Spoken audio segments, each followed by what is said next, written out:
Silence.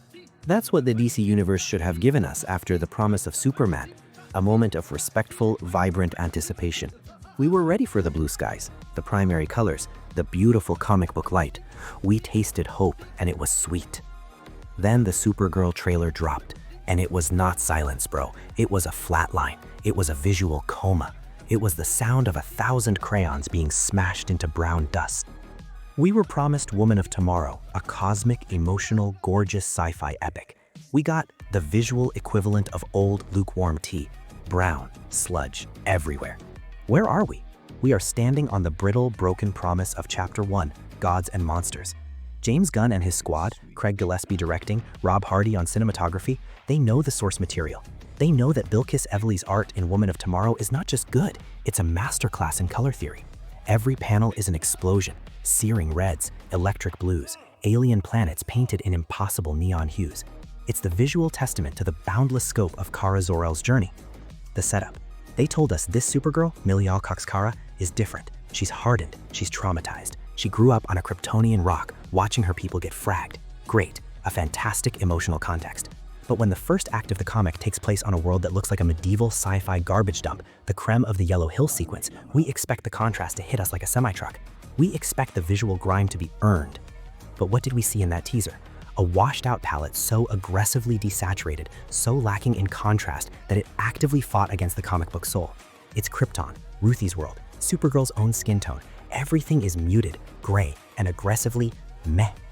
This isn't just a trailer, mama. This is the DCU's first official visual crack in the foundation. Conflict 1, the Snyder filter ghost.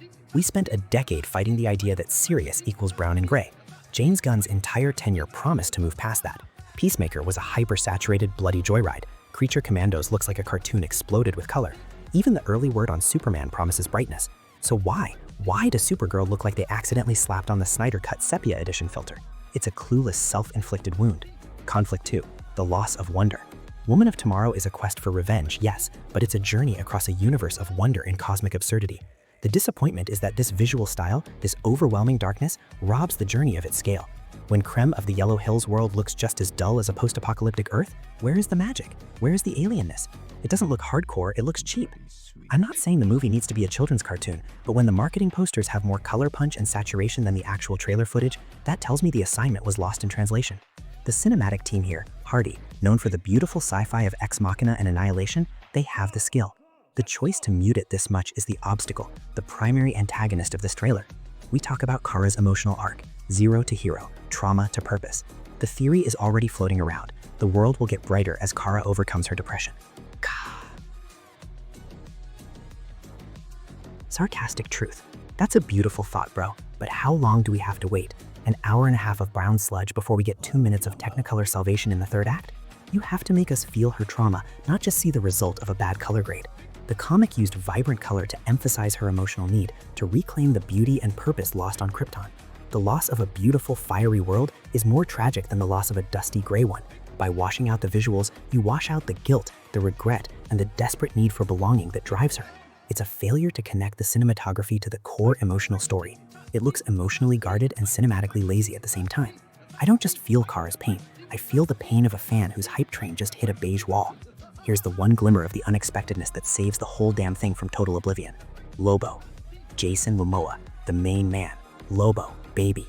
Amidst the dust and the grime, we get that quick flash of Lobo, the pale skin, the bright red eyes, the heavy metal aesthetic. He's supposed to be the wildest, most colorful, most fragging punk rock character in the galaxy. The unexpected crucial point is this. If Lobo arrives looking absolutely cracked and a high-saturation neon glow, and Supergirl is still rocking the mud puddle filter, it will be the most savage critique of the movie itself. He'll be the living, breathing proof that the director could have used color but chose not to for Kara's story. It turns Lobo from a cool cameo into a walking, talking punchline against the movie's own aesthetic. That's true cosmic anti-hero chaos, and it's the only hope that the eventual final cut will surprise us and break this dull, disappointing pattern. The end of this rant is not a burial, it's a demand for transformation. We need to go from fear that the DCU is already collapsing back into old gritty habits to power, the power of a unified, visually distinct cinematic universe. The movie doesn't need to look like Guardians of the Galaxy. It needs to look like Bilquis Evely's art, Woman of Tomorrow with the volume turned up.